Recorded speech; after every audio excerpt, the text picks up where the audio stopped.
particulière, parce que le Saint-Esprit va le rappeler, hein, et c'est quelque chose de fabuleux. Alléluia. Et ce matin, nous allons nous régaler à travers la parole du Seigneur. Et puis la parole du Seigneur, j'attendais hier une confirmation du message, parce que souvent on prépare des messages, le Seigneur nous met à cœur de préparer des messages, et on attend souvent des confirmations, donc on se pose des questions.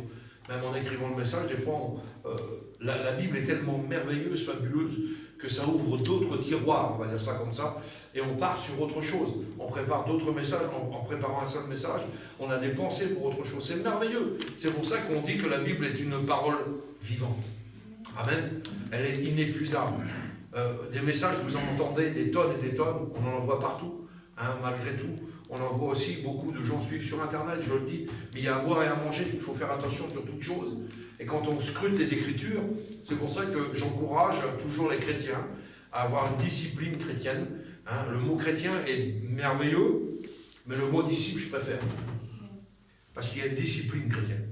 Et quand la Bible nous enseigne à être des Béréens, on doit être des Béréens. On doit scruter les Écritures.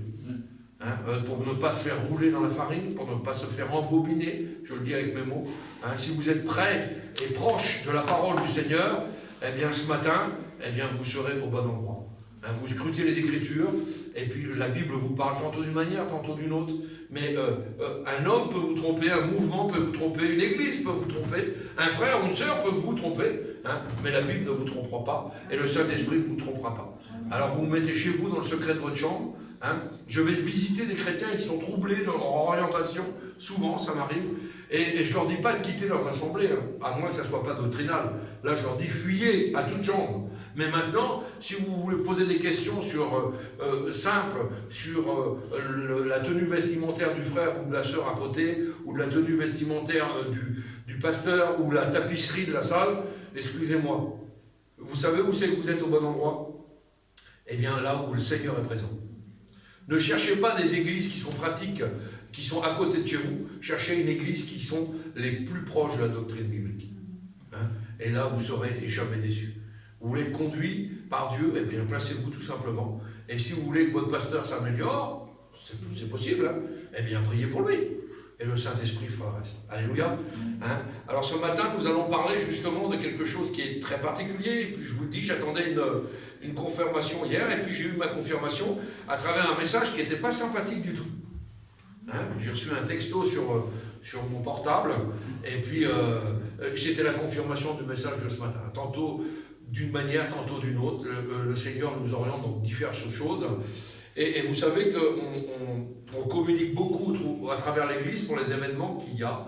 Et donc c'est une sœur, on va dire ça comme ça, à qui j'ai envoyé une invitation comme d'habitude pour le 8, puisqu'on a un frère qui vient le 8 nous apporter la parole du Seigneur, frère Corneille, il viendra nous visiter et nous apporter la parole du Seigneur. Et à travers cette invitation que j'ai pu faire, elle m'a répondu tout simplement, en quelque sorte, ça m'agace, mot à mot, hein, d'avoir des invitations et de la communication de l'Église. Eh bien, je dis merci Seigneur, parce qu'au moment où j'ai reçu le texto, j'ai eu dans mon cœur une fraction de seconde de la déception pour elle. Et ce matin, nous allons parler justement de déception et de frustration. Donc ça tombait pas mal du tout. Et je dis merci Seigneur, parce que tu fais à travers ça cette confirmation sur ce message. Alors nous allons rentrer dans le message et nous allons faire une première lecture hein, qui se trouve dans le deuxième livre des rois, hein, deuxième livre des rois, chapitre 5, et à partir du verset 20. Et on va le lire ensemble. Amen. Amen. Hein? Livre des rois, deuxième livre des rois, chapitre 5, à partir du verset 20.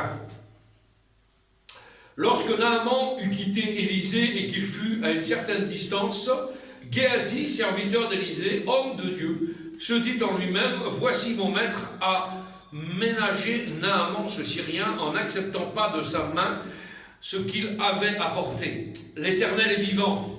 Je vais courir après lui et j'en obtiendrai quelque chose. Et Géasi courut après Naaman. Naaman, le voyant courir après lui, descendit de son char pour aller à sa rencontre et il dit, tout va-t-il bien? Il répondit, tout va bien. Mon maître m'envoie te dire, mensonge, hein? Mon maître t'envoie te dire, mensonge.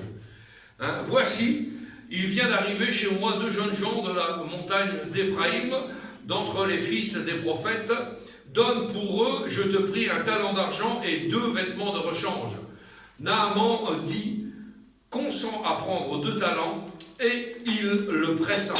Il serra 2 talents d'argent dans 2 sacs, donna 2 habits de rechange et fit porter devant Géasi par 2 de ses serviteurs. Arrivé à la colline, Géasi les prit de leurs mains et les déposa dans la maison et il renvoya ses gens qui partirent. Puis il alla se présenter à son maître. Élisée lui dit, d'où viens-tu, Géasi? Il répondit, ton serviteur n'est allé ni d'un côté ni de l'autre. Double mensonge. Mais Élisée lui dit, mon esprit n'était pas absent. C'est beau un homme de Dieu, hein? On ne trompe pas un homme de Dieu. Un homme de Dieu n'est jamais trompé. Il marche selon l'esprit de Dieu et l'esprit de Dieu ne trompe pas. Hein? Mais Élisée lui dit, mon esprit n'était pas absent lorsque cet homme a quitté son char pour venir à ta rencontre. Est-ce le temps de prendre de l'argent et de prendre des vêtements, puis des oliviers, des vignes, des brebis, des bœufs, des serviteurs et des servantes?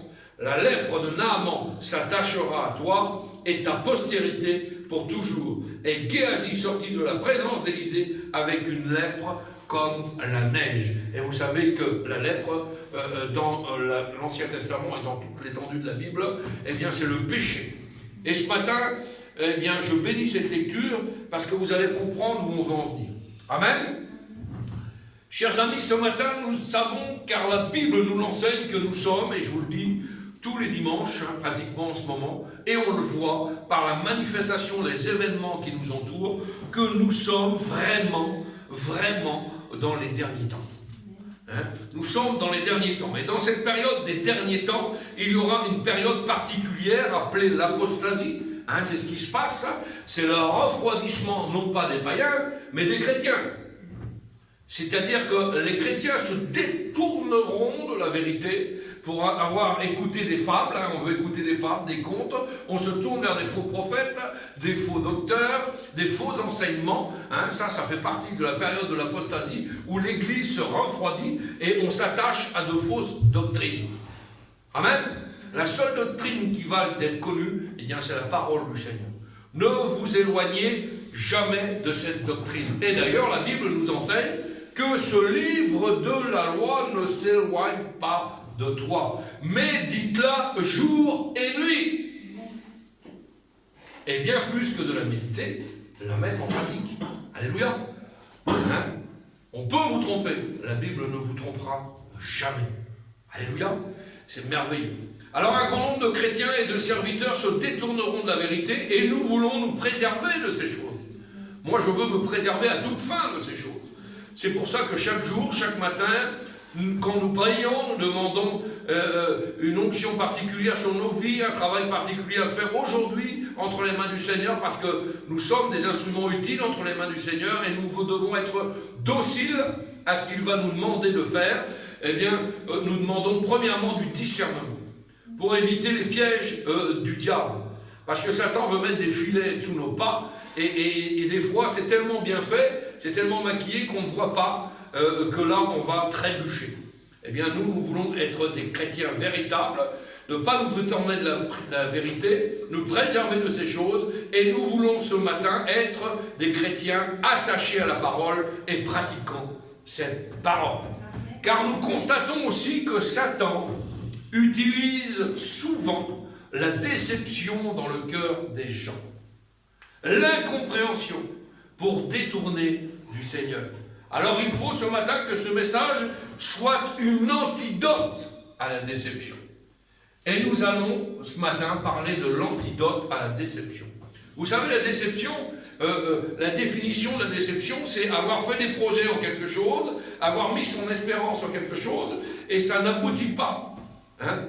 On dit d'ailleurs, cette expression en français, une cruelle déception. La déception entraîne la frustration, qui entraîne de l'amertume, qui entraîne des mauvaises pensées, qui entraîne la jalousie. Et nous savons très bien que le premier meurtre de la Bible, c'est 2 serviteurs de Dieu, c'est 2 frères en chair et 2 frères en Christ, Abel et Caïn. L'un tue son frère parce qu'il y a une jalousie. Vous comprenez? Et aujourd'hui, nous assistons à ces choses-là. On a des chrétiens qui se tuent entre eux au lieu de prier l'un pour les autres. On a des assemblées qui se tuent les uns sur les autres. Vous comprenez ça? On doit avoir une même vision spirituelle, une même orientation doctrinale et une même pensée. Et aujourd'hui, c'est compliqué. Et si je posais la question ce matin de qui n'a jamais été déçu dans sa main, dans sa vie, excusez-moi, personne ne pourrait prétendre lever sa main ce matin. J'ai été déçu, moi le premier, par plein de personnes, par plein de choses qui nous entourent. Vous avez tous été, un jour ou l'autre, déçus. Mais c'est de la déception de ce que vous en faites qui va faire une grande différence. Amen. Et on va le voir ce matin. Nous avons ici un passage que nous avons lu où nous voyons un supposé homme de Dieu, Géasi, un supposé homme de Dieu, qui trafique. Il trafique en arrière de la bénédiction. Son maître à lui est authentique. Quelqu'un vient d'être guéri, c'est merveilleux. Quelqu'un vient. Naaman le Syrien a été atteint de lèpre, vous avez bien compris. C'était le péché, et puis vous connaissez cette histoire. Naaman est guéri, et cette personne guérie est prête à donner certaines choses, de l'argent pour s'aguerrir de la guérison. Et l'homme de Dieu authentique, le vrai homme de Dieu, qui connaît sa Bible et qui dit vous avez reçu gratuitement, vous donnerez gratuitement, celui-là, refuse. Il refuse catégoriquement, de pouvoir s'enrichir sur la guérison. Pour que l'honneur de Dieu demeure, et nous voyons également que Géasi, qui lui a assisté à la scène, lui s'est dit je vais laisser aller cet homme à la guérison et ensuite je verrai et je vais courir après lui, inventer un mensonge, vous connaissez l'histoire, pour récupérer cet or et des vêtements. Et nous voyons évidemment que lorsqu'Élisée a appris la chose, lorsque lui, par le Saint-Esprit, a été conscient de cela, il a été déçu. Et qu'il serait à moins. Vous avez jamais été déçus par vos propres enfants, des fois, par vos propres familles, par vos frères, par vos sœurs, dans une église, par un comportement, une attitude, une parole qui blesse. Moi, j'ai été déçu des tonnes de fois, et je suis encore prêt à être déçu. Mais moi, est-ce que j'ai déçu des gens? Certainement. Parce que si ça marche dans un cas, ça marche dans l'autre sens, vous comprenez. On n'est pas des super spirituels, on n'a pas toujours raison, et les autres sont toujours en dessous de nous. Non, la Bible dit que nous sommes tous sur le même pied d'égalité. Pas de supérieur. Même dans les ministères, je l'ai dit l'autre jour à la pastorale, dans les ministères, la Bible est claire. Quand vous irez dans la parole du Seigneur, aucun ministère n'est plus grand l'un que l'autre, dit la Bible. D'accord? Il y a des ministères différents, des talents différents. Gloire à Dieu si tu as 2 talents, gloire à Dieu si tu en as 3, gloire à Dieu si tu en as 5. Si j'en ai qu'un, je ne suis pas un jaloux spirituel. Vous comprenez ça? Je me place devant Dieu et je demande à recevoir des talents. Mais je ne suis pas jaloux sur mon frère ni sur ma sœur. Vous comprenez ça? C'est merveilleux. Lorsque lui parle, le Saint-Esprit a été conscient de cela, il a été déçu. Parce que Géasi, jusqu'à ce moment-là, a été loyal. Et là, la faille. Normalement, il devait y avoir dans la grande lignée de la parole du Seigneur, c'était le plan divin de Dieu, Élie, Élisée et Géasi. C'était comme ça que ça devait être. Élie, on sait ce qu'il a réalisé par la grâce du Seigneur. Élisée, on va dire ça, était son étudiant, son stagiaire. Élisée a eu le privilège de faire le double d'Élie. Parce qu'il lui dit, ça te sera accordé, et il lui avait dit, ça te sera accordé si un jour tu me vois partir sur un char de feu, alors oui, cette bénédiction-là, cette grâce particulière, ça te sera accordé. Et c'est ce qui s'est passé. Et on voit que Géasi, qui était étudiant d'Élisée, lui, a fait tout l'inverse. Mais cet homme s'est exclu lui-même en faisant ça, de cette lignée d'hommes de Dieu qui se suivent les uns après les autres. Tout ça pour vous dire que peut-être les événements actuels de votre vie, à vous personnel, sont totalement contraires à ce que vous aviez prévu. Parce qu'on a des projets humains, on a des projets. Vous comprenez ça, et puis des fois, on a des projets, mais ça ne se réalise pas. Et ce qui se réalise est complètement contraire à ce que nous avions envisagé. Et vous êtes au fond de votre cœur déçu, désappointé. Ça nous arrive. Le matin, par exemple, vous êtes rempli de projets pour arriver le soir. Et quand le soir arrive, rien de ce que vous projetiez ne s'est réalisé. Ça, c'est des projets humains. Il y a donc une sorte de déception dans votre cœur. La déception, c'est quoi? La déception, c'est être trompé dans ses espérances. Et ce que nous espérions n'arrive pas. Cela ne se réalise pas. Et nous sommes déçus. Il faut faire attention. Parce que la déception est un poison mortel dans la vie d'un chrétien. Est un poison mortel. Et celui qui fait la piqûre de déception dans vos vies, faites bien attention à avoir une antidote. Parce que si vous laissez ce poison agir dans vos vies spirituelles, croyez-moi que vous pouvez très vite être éloigné de la face de Dieu. Et ce que nous voulons, c'est être auprès de notre Père, dans sa main. On va le voir ensemble. Nous avons des chrétiens qui ont quitté le corps du Christ. Eh oui, il faut faire attention. La déception peut nous exclure des assemblées des justes. Il faut faire attention à ça. Nous avons donc ces chrétiens qui ont quitté le corps du Christ, c'est-à-dire l'Église, en disant tout simplement « Je suis déçu et bye bye. Je ne vais plus dans une assemblée. » Beaucoup. J'en ai rencontré des tonnes et des tonnes. Et ils n'ont pas tout à fait tort. Parce que dans les églises qu'ils ont pratiquées, il faut voir ce qu'on leur a enseigné. Vous comprenez ça? Donc il y a vraiment des accidentés spirituels, c'est ce que je parlais à la sœur tout à l'heure, il y a des accidentés de la route spirituelle sur les églises. Il y a des gens qui sont déçus des assemblées, parce qu'on fonde des espoirs, on se dit oh, enfin on va rencontrer une famille chrétienne, et on s'aperçoit au bout d'un temps que ce n'est pas du tout ce qui se passe. Et ça fait mal. Pourquoi ça nous touche? Parce que nous sommes investis en sentiments. Vous comprenez ça? Nous sommes investis en sentiments vis-à-vis des gens. Et quand c'est quelqu'un qui est proche, qui vous fait du mal, ça vous touche beaucoup plus que si c'est quelqu'un que vous ne connaissez pas. Déjà, quelqu'un que vous ne connaissez pas, vous pouvez être déçu. Ah ben, je ne croyais pas ça de lui, ou je ne croyais pas ça d'elle. Mais quand vous êtes proche, que vous êtes investi, qu'il y a eu un échange, une communion, un partage, que vous avez pu prier ensemble, prendre la Sainte Seine ensemble, et que vous êtes déçu, ça fait mal. Alors, il y a une incompréhension qui vient. Je ne parle pas de grosses déceptions par rapport à la maladie, plein de choses comme ça. Je parle de ces déceptions-là qu'on pourrait nourrir éventuellement. Et que Satan se régale de pouvoir vous montrer du doigt. Et vous dire, t'as vu là? Ah, c'est pas bon, ça c'est pas bon. Ça t'a fait du mal? Eh bien, c'est pas bon ça. Satan a le pouvoir là, de pouvoir toujours te mettre le point là où ça fait mal. C'est sa mission. Il est venu pour diviser, pour arracher, pour retrancher. On connaît ça. Nous avons donc ces chrétiens qui quittent et qui disent bye bye, la déception peut nous exclure, même du ciel. Il faut faire attention si nous nourrissons la déception.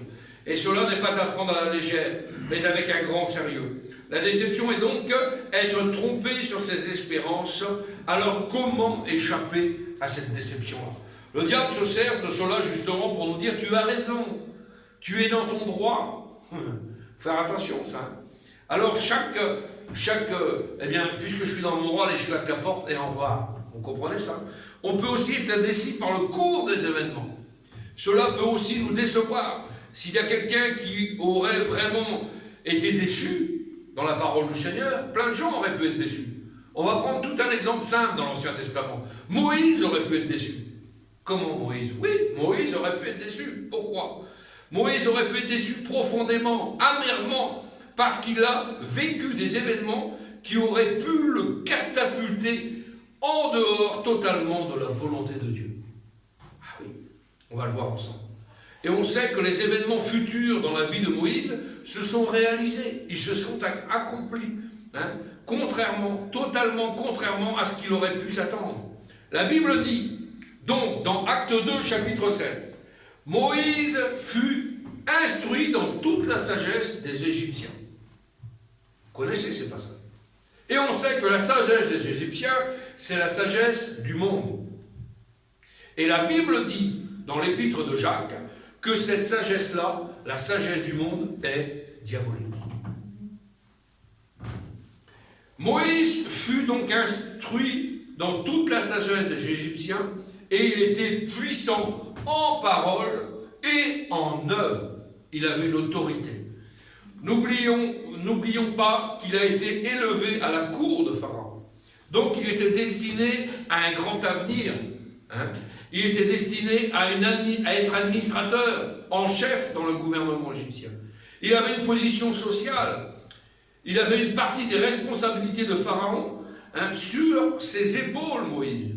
Il avait un grade, une puissance, une grande influence parmi son peuple Israël et parmi les Égyptiens. Pendant près de 40 ans, dans l'exercice de son autorité, qu'est-ce qu'il va faire? Eh bien, il va tuer un Égyptien qui avait frappé un Hébreu. Et là, les choses changent du tout au tout.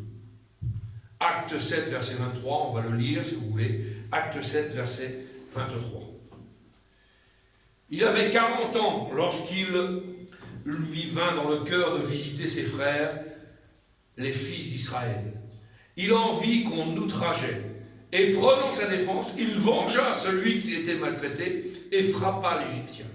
Il pensait que ses frères comprendraient. Mais regardez bien la parole du Seigneur.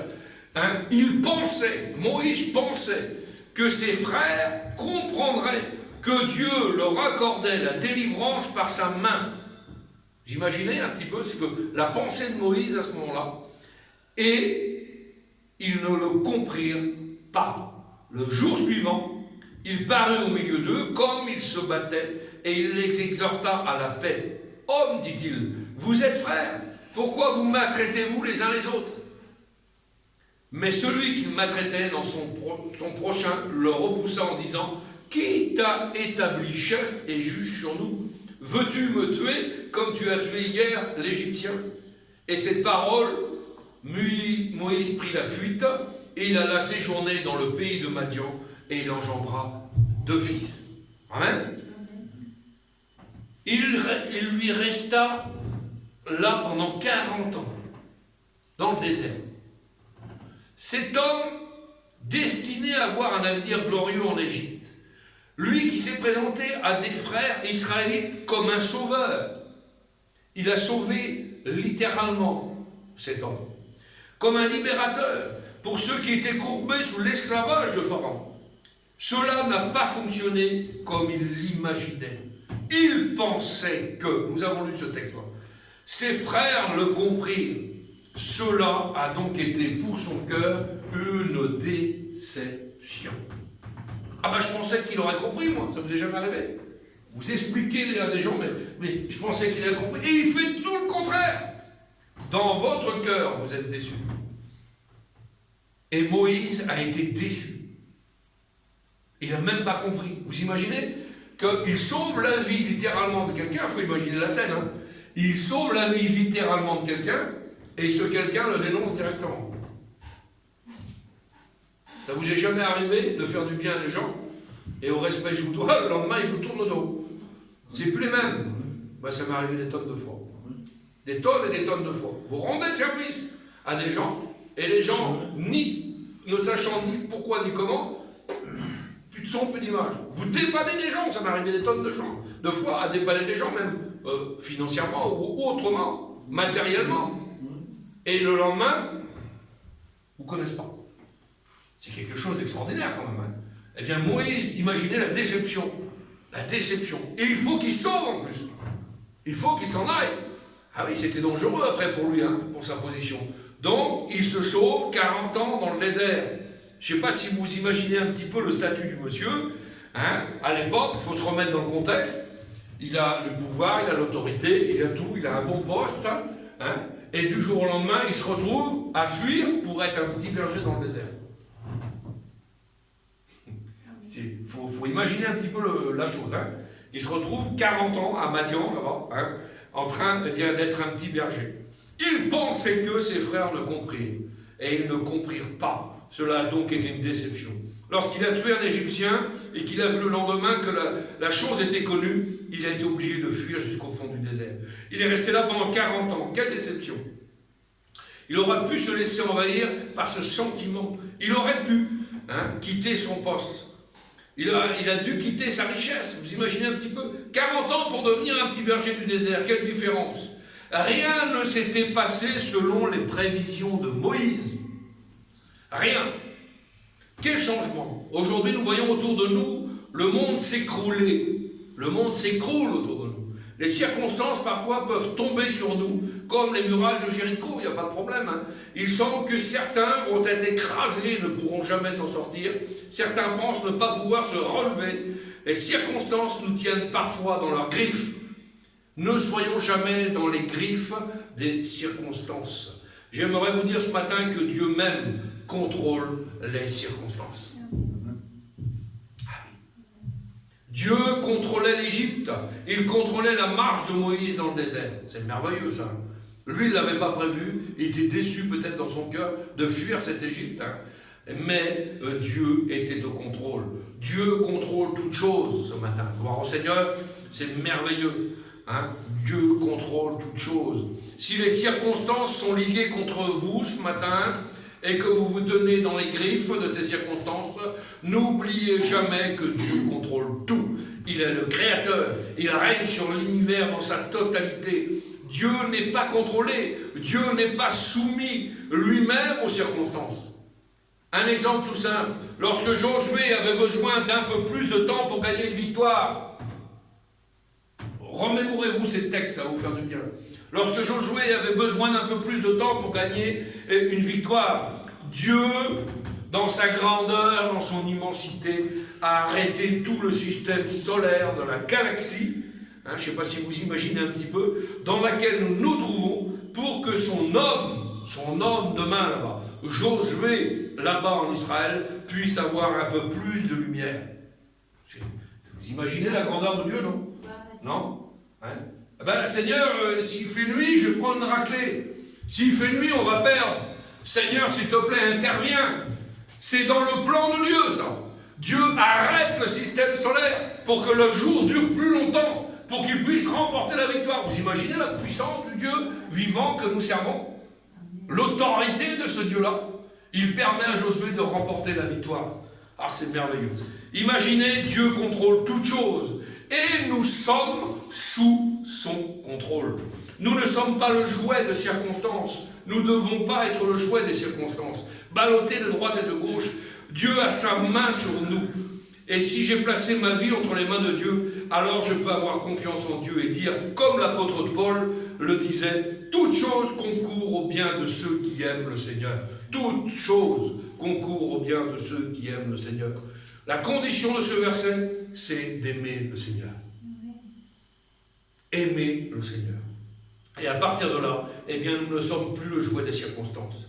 Il est parfaitement maître de sa création, de ses créatures et de tout ce qui se trouve sous son regard. Ce qui tient le monde ensemble, eh bien, c'est la parole de Dieu. Dieu est souverain. Cela veut dire qu'il a fait ce qu'il veut, où il veut, quand il veut, comme il veut. Et nous ne sommes pas le jouet des circonstances, nous sommes ses enfants et nous sommes sous son contrôle. Amen. Et il me porte dans sa main. Gloire au Seigneur.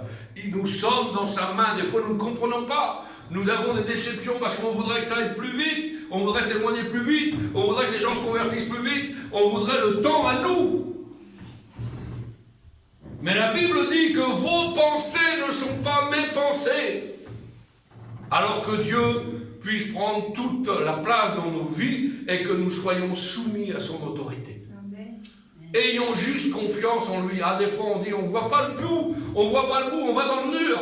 On va dans le mur, il n'y a plus de solution pour nos vies, qu'est-ce qu'on va faire?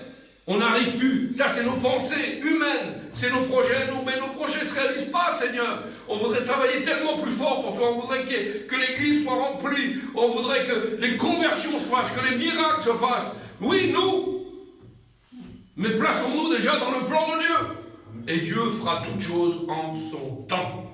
Alléluia. Soyons patients. La Bible dit qu'il soutient toutes choses par sa parole puissante. La parole de Dieu est une parole puissante. Il soutient toutes choses. Et une de ces choses, c'est nous. Et il nous soutient. Vous savez, quand vous avez été à l'école, vous avez sûrement entendu parler, par les physiciens, ils parlent de gravité. La loi de la gravité, vous connaissez ça? C'est facile à expérimenter, la loi de la gravité. Mais ils n'arrivent pas à expliquer ce qu'est vraiment la gravité. Un physicien, il ne l'explique pas. Il explique la loi de la gravité, mais il n'explique pas comment ça fonctionne. Pourquoi? Parce qu'ils ne peuvent pas parler du fonctionnement de la gravité. De loi, ça on en parle, la loi de la gravité. Vous voulez l'expérimenter, c'est simple. Je ne vous le conseille pas. Mon beau-frère, il est au 4e étage. La loi de la gravité, elle est simple. Il saute du balcon, il va s'écraser en bas. Ça s'appelle la loi de la gravité. Vous comprenez?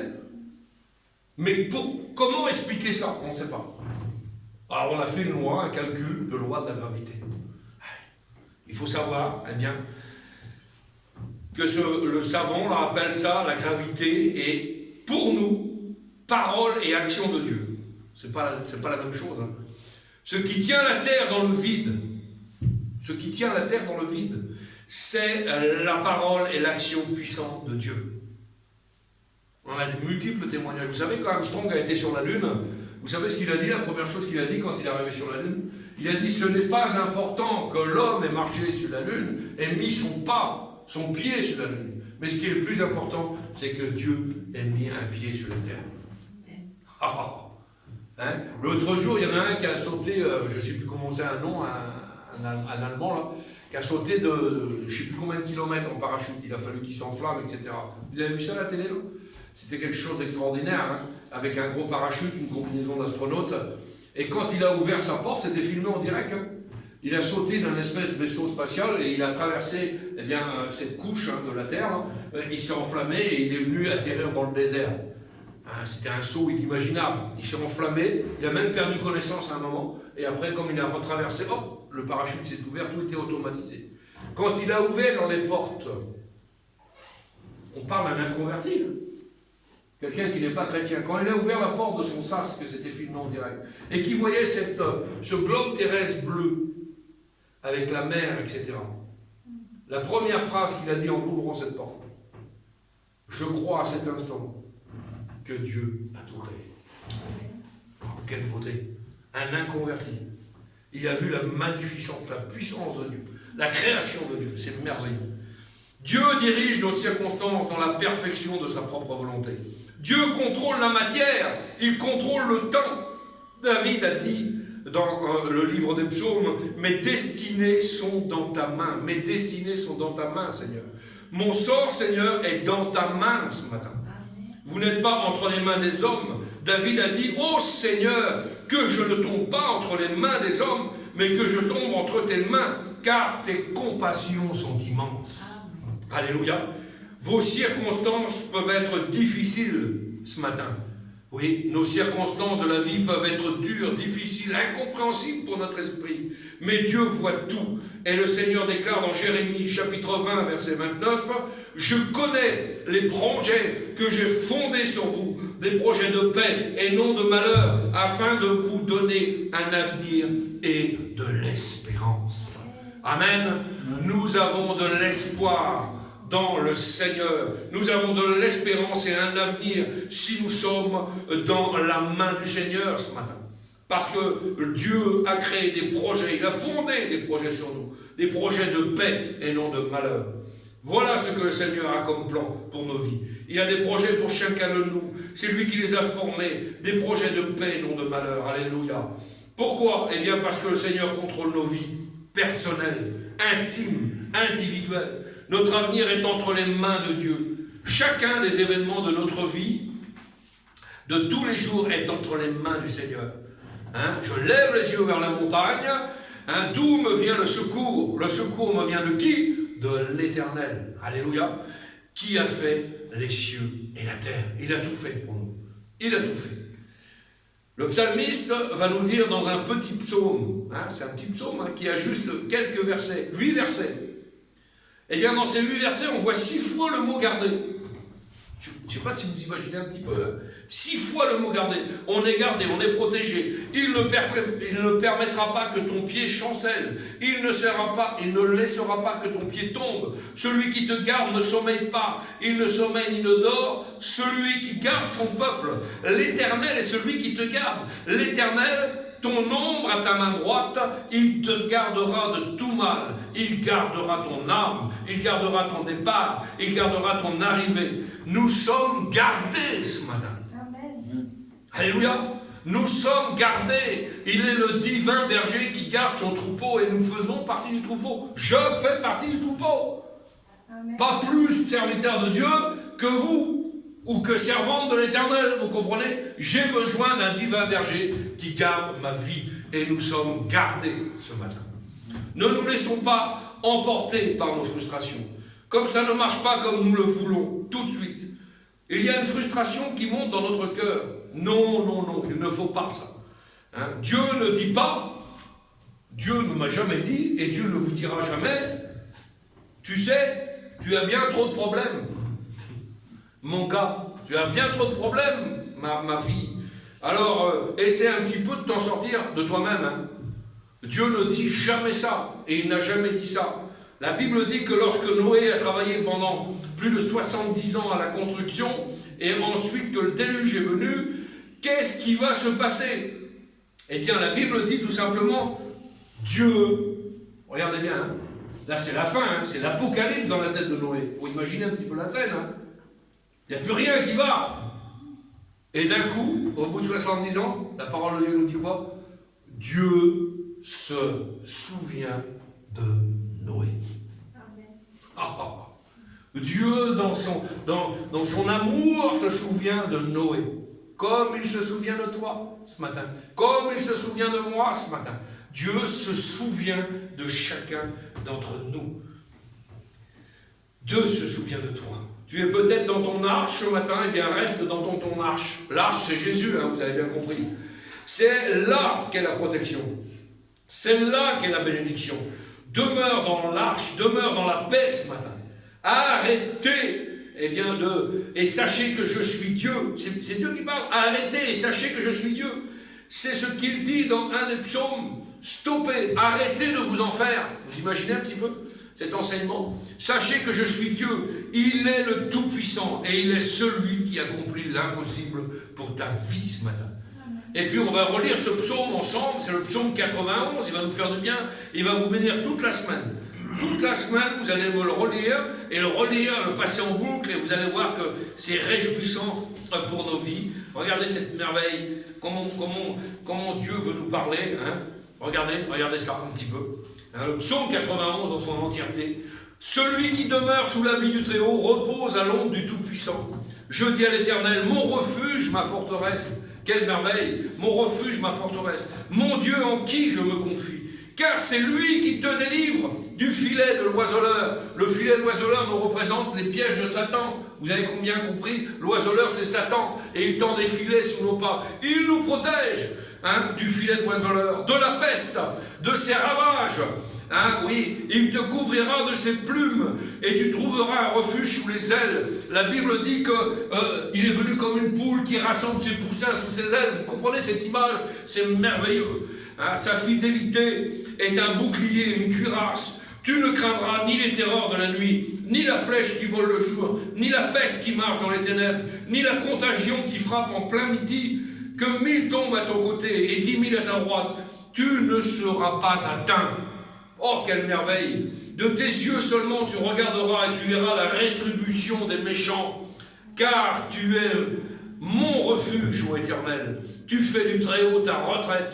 Aucun malheur ne t'arrivera. Quelle promesse! Aucun fléau n'approchera de ta tente, car il ordonnera à ses anges de te garder dans toutes tes voies, et ils te porteront sur les mains, de peur que ton pied ne heurte contre une pierre. Tu marcheras sur le lion et sur l'aspide, tu fouleras le lionceau et le dragon. Puisqu'il m'aime, je le délivrerai, je le protégerai, puisqu'il connaît mon nom. Il m'invoquera et je lui répondrai. Je serai avec lui dans la détresse. Je le délivrerai et je le glorifierai. Je le rassasierai des longs jours et je lui ferai voir mon salut. Amen. Relisez ce psaume à travers cette semaine.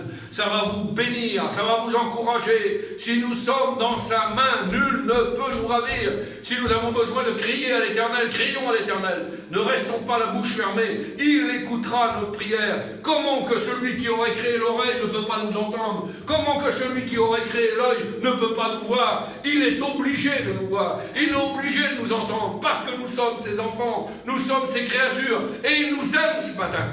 Et il veut nous protéger de tout mal et de tout danger. C'est merveilleux.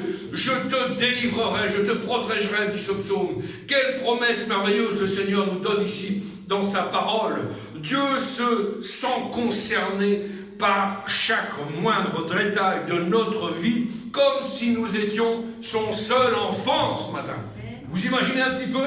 Vous êtes le seul enfant de Jésus, du Seigneur, de Dieu, dans sa grandeur. Ah, c'est merveilleux. Vous savez, voir un orage en dessous et voir un orage en dessous, c'est pas la même chose. Hein? Nous sommes souvent sous l'orage. Et on a l'impression que ça n'en finira pas. Hein? Jamais. Mais Dieu, lui, il est au-dessus de l'orage que tu traverses. Et quand vous êtes au-dessus de l'orage, vous n'avez pas la vision que nous avons nous. Nous ne savons ni combien de temps ça va durer, ni l'intensité. Mais Dieu, au-dessus de l'orage, sait exactement quand l'orage va s'achever sur ta vie. C'est merveilleux. Il connaît toutes choses, il contrôle toutes choses. Laisse Dieu au contrôle de ta vie. Et Dieu dit, vos pensées ne sont pas mes pensées. Moïse pensait que ses frères comprendraient. C'est moi votre libérateur. Ben oui, hein. C'est moi votre Messie, c'est moi que Dieu a envoyé. Et le peuple a dit, en réalité, avec mes mots à moi, je vais vous le dire, le peuple a dit, mais t'es qui toi? Tu veux quoi? T'es qui toi? T'es qui toi? Tu vas nous donner une leçon? Tu vas nous apprendre quoi? T'es qui toi? Et ils n'ont pas cru. Vous savez, lorsque nos projets n'arrivent pas comme nous le pensons, nous sommes déçus. Mais laissez-moi vous dire que nous devons accepter notre sort. Et ça, c'est beaucoup plus dur à digérer des fois. Nous l'avons vu, Dieu dit, mes pensées ne sont pas vos pensées. Vos voix ne sont pas mes voix. On est souvent déçus parce que l'on ne discerne pas le plan de Dieu. On ne distingue pas l'œuvre que sa main est en train de faire avec nous. Et Dieu nous a donné une leçon. Et il a donné une leçon à Jérémie lorsqu'il l'a envoyé dans la maison du potier. Hein? Vous savez ce qu'il a dit? Il l'a fait descendre dans la ville et Dieu dit, regarde comment fait le potier. Regarde bien. Hein? Mais Seigneur, je t'appartiens, moi j'ai pas besoin j'ai plus besoin de cours, moi je connais tout. Beaucoup trop de gens aujourd'hui ont la science infuse par rapport à la Bible. On connaît des tonnes de versets, on se cache derrière les versets de la Bible. Ne prenons pas les versets de la Bible comme des boucliers. Prenons-les comme des épées pour aller combattre, mais pas comme pour se protéger nos propres vies, pour se camoufler derrière la Bible. Aujourd'hui, trop de gens se camouflent derrière les versets de la Bible. On doit prendre la Bible dans son intégralité. Je le redis, un pasteur, un serviteur de Dieu doit prêcher sans rien cacher dans l'intégralité. Il y a des gens avec qui on pourra avoir des contacts. Il y a des gens avec qui on ne peut pas avoir de contact. Il y a des disciples et il y a une discipline chrétienne à adopter. Et si nous n'adoptons pas cette discipline chrétienne, eh bien, laissez-moi vous dire que nous sommes à côté de la plaque. On prend la Bible dans son intégralité, on ne prend pas par morceaux. Vous comprenez ça? Et c'est important ça. Nous sommes des chrétiens en esprit, en vérité, des vrais disciples de Christ. Donc nous digérons toute la parole, même si des fois ça fait du mal. Vous savez, les grands souverains sacrificateurs du temps de l'Ancien Testament, quand il fallait manger un gigot d'agneau, il n'y a pas de problème. Si vous me faites un beau gigot d'agneau, je vais accepter ça sans problème. Mais quand il faut manger les abats et les parties qui sont moins bonnes, l'intérieur, et puis je ne rentrerai pas dans les images, mais vous avez bien compris, c'est amer des fois à avaler. Eh bien aussi pour nous, la parole de Dieu doit être amère des fois. Et ça nous fait du bien parce que c'est la guérison de notre âme derrière. Alors on doit manger l'intégralité de la parole de Dieu. Ah oui, il le fait descendre dans la ville, Jérémie, puis il dit, regarde bien le potier. Ainsi que l'argile est dans la main du potier, ainsi de la même manière, de la même façon, vous êtes dans la main du divin potier. Et si nous sommes dans sa main, dans la main du Seigneur ce matin, la parole nous dit que nul, c'est zéro, c'est personne, ni Satan, ni les démons, ni quoi que ce soit, ne pourra nous ravir de sa main ce matin. Attention donc à ne pas remplacer les projets de Dieu par nos propres projets. Car si nous faisons cela, nous condamnons nous-mêmes à être victimes des circonstances. Comprenez ça? C'est important ça. Hein? Il faut rester dans le plan de Dieu. Seigneur, je veux ton conseil ce matin. J'ai besoin de ton conseil. J'ai besoin d'un poteau indicateur. J'ai besoin d'une direction. J'ai besoin de quelque chose de particulier pour ma vie. Eh bien, vous êtes au bon endroit ce matin pour le demander au Seigneur. Si nous sommes dans le plan de Dieu, il peut arriver n'importe quoi. Je ne serai jamais déçu. Mais si nous restons, eh bien, pourquoi? Parce que Dieu nous consulte pour connaître notre volonté. Dieu ne vient jamais vers nous en disant « Qu'est-ce que tu en penses ?» Vous imaginez un petit peu? Il y en a comme ça, hein. Ils voudraient commander Dieu. « Qu'est-ce que tu en penses, Seigneur, de la situation? C'est bien, c'est pas bien ?» Le Seigneur nous a laissé plein d'enseignements. Il nous a laissé la parole, il nous a laissé les messages, il nous a laissé les frères, il nous a laissé la prière, il nous a laissé le jeûne. Ne privons pas du jeûne. On a des résultats exceptionnels dans le jeûne. Hein? Alors oui, Dieu ne viendra pas nous consulter pour nous connaître notre volonté. Dieu ne vient jamais vers nous en disant « Qu'est-ce que tu en penses ?» Dieu dit « C'est mon plan ». Je l'ai expliqué l'autre jour. Le plan de Dieu, c'est un point A, un point B. Genèse à Apocalypse. Ah, c'est simple, hein? Vous comprenez cette ligne-là, cette droite ligne-là, ce fil? Genèse, Apocalypse. Là, il y a le plan de Dieu. D'accord? Soit vous êtes au-dessus, soit vous êtes en dessous, soit vous gravitez autour. C'est dommage pour vous, mais eh bien, vous serez éloigné de la bénédiction. Maintenant, si vous êtes dans la ligne conductrice du plan divin de Dieu, alors là, vous allez avoir des bénédictions. Et là, vous allez pouvoir travailler avec lui. Mais des fois, on va faire qu'à nos têtes. On a la tête dure. On veut là, on veut là. Mais oui, mais je préfère un petit peu comme ça. Non! Remettons-nous en cause ce matin. Moi, le premier, hein? Remettons-nous en cause. Plaçons nos vies devant Dieu. Est-ce que je suis dans le plan divin de Dieu? Si nous sommes dans le plan divin de Dieu, eh bien, à ce moment-là, on ne pourra jamais être déçu. Ah oui. Dieu dit, c'est mon plan. Tu veux le prendre ou tu ne veux pas le prendre? Libre arbitre. Moi, c'est là à là. Je ne vais pas passer par les virages et faire des détours. C'est comme ça, le plan divin de Dieu. Oui, alors pourquoi certaines religions vous emmènent un peu loin, et vous ramènent un peu loin, et vous ramènent... Non. Le plan divin de Dieu, c'est la Bible dans son entièreté. Hein? C'est pour ça que quand on va en ville, je rigole. Quand on va en ville, par exemple, quand j'ai l'occasion, je reparle souvent. Je parle avec souvent des catholiques. C'est marqué où? Pas de réponse. On a fait un enseignement sur ce que la Bible n'enseigne pas. Ouais. Les catholiques sont confondus par tellement de versets.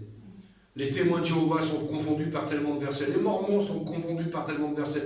Je parle avec des musulmans. L'autre jour, j'ai eu un dialogue avec un imam. Je me dis, mais c'est quelque chose d'extraordinaire.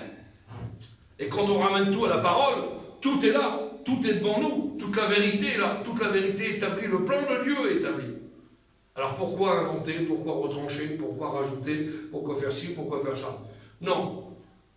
Tourner autour de Jésus ne sauve pas. Tourner autour de Jésus ne sauve pas. Ce qui sauve, c'est d'accepter Jésus dans son cœur. Beaucoup trop de gens, beaucoup trop de mouvements tournent autour de l'évangile. On tourne autour, hein, on en parle. Mais ce qui sauve, c'est d'accepter Christ dans sa vie. C'est d'être un vrai disciple, un vrai adorateur en esprit, en vérité. Et là, vous verrez, la Bible dit, hein, mettez-moi de la sorte à l'épreuve, et vous verrez si pour vous, je n'ouvre pas les écluses du ciel. Mettons-le à l'épreuve. Vous avez des doutes? Eh bien, placez-vous devant Dieu. Vous allez voir comment vous allez être redressé. Mais encore faut-il accepter le redressement de Dieu. C'est pas toujours facile. Vous savez, quand un vase est cassé, quand un vase est fissuré, il faut accepter de revenir sur le tour. Ce qu'on appelle ça le tour pour faire les vases. Hein? Il faut accepter de revenir. Et la Bible dit que même si ton vase est brisé, il est en 1000 morceaux, eh bien il va reconstruire avec ça. Dans un vase d'argile, il y a des scories enlevées, il y a des fissures à traiter, il y a des choses. Vous savez, des fois c'est compliqué. Hein? C'est pour ça qu'avec des rétrogrades, ce qu'on appelle des rétrogrades, le mot n'existe pas dans la parole du Seigneur. Mais avec des rétrogrades, des gens qui sont partis, qui sont bornés par des faux raisonnements, c'est beaucoup plus dur que d'aller dans un terrain neutre de quelqu'un qui ne connaît pas le Seigneur. Parce qu'il faut démolir pour reconstruire.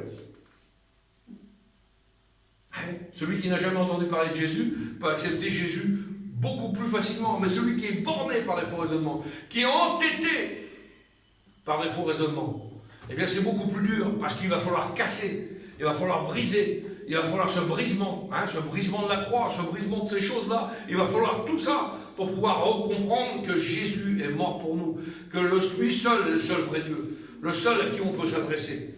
Ah oui, et si nous sommes comme ça, eh bien nous ne serons pas soumis aux circonstances. Je veux être soumis à Dieu, je ne veux pas en faire à ma tête, comme moi je veux. Et ensuite, les circonstances qui vont arriver sont de notre fait si on ne suit pas Dieu. Beaucoup trop de gens subissent des choses parce qu'ils sont entêtés. Vous comprenez ça? Et j'aimerais ce matin m'arrêter là, parce que le Saint-Esprit me dit d'arrêter. Ce n'est pas à force de parole qu'on convainc de péché, de jugement, de justice. Parce qu'il y a tellement à dire sur la déception. La déception mène à la mort. Vous savez, aujourd'hui, on va dans des assemblées où, je parle pour des serviteurs de Dieu, on a eu des serviteurs de Dieu qui sont tombés en dépression, qui sont confinés en hôpital psychiatrique. Je me pose des questions quand même. Il y a même des gens, des chrétiens, qui vont jusqu'au suicide. Vous imaginez la déception dans le cœur, l'amertume qu'ils ont dû nourrir pour arriver à de telles choses? Je ne les condamne pas. Mais il y a des choses qui nous font mal aujourd'hui. Et je vous le dis, le message de ce matin était clair. La déception, la frustration, on ne doit pas la nourrir dans nos cœurs. Vous avez loupé votre gâteau, mesdames. Vous vouliez qu'il soit moins cuit quand vous sortez du four, il est trop cuit. Ah, j'ai raté. Si vous nourrissez cette déception d'avoir raté quelque chose, vous n'avancerez pas.